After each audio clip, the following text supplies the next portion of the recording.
ഏതെങ്കിലും ഒരു മനുഷ്യൻ തന്റെ വീടിന്റെ അകത്ത് കിടക്കുന്ന സമയത്ത് ഏതെങ്കിലും ഒരു മനുഷ്യൻ അല്ലാഹുവിന്റെ ഖുർആനിലെ 2 ആയത്തോതിയാൽ പടച്ചവരെ കള്ളം കൊണ്ടുപോകുമെന്ന് പേടിക്കുന്നവരുണ്ട്, എന്തെങ്കിലും സംഭവിച്ചു പോകുമോ എന്ന് ഭയപ്പെടുന്നവരുണ്ട്.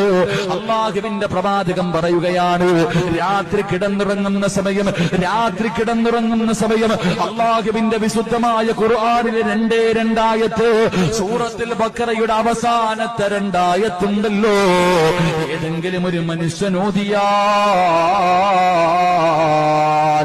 ആമനർ റസൂൽ എന്ന് തുടങ്ങുന്ന എന്റെ പ്രിയമുള്ളവരെ സൂറത്തുൽ ബഖറ ഏറ്റവും വലിയ സൂറത്ത്, ആ ഏറ്റവും വലിയ സൂറത്തിന്റെ അവസാനത്തെ 2 ആയത്ത് ഏതെങ്കിലും ഒരു മനുഷ്യനോദിയാ ആ വീടിനും മലക്കുകൾ കാവല് നിൽക്കുമെന്ന് നബി മുഹമ്മദ് മുസ്തഫ.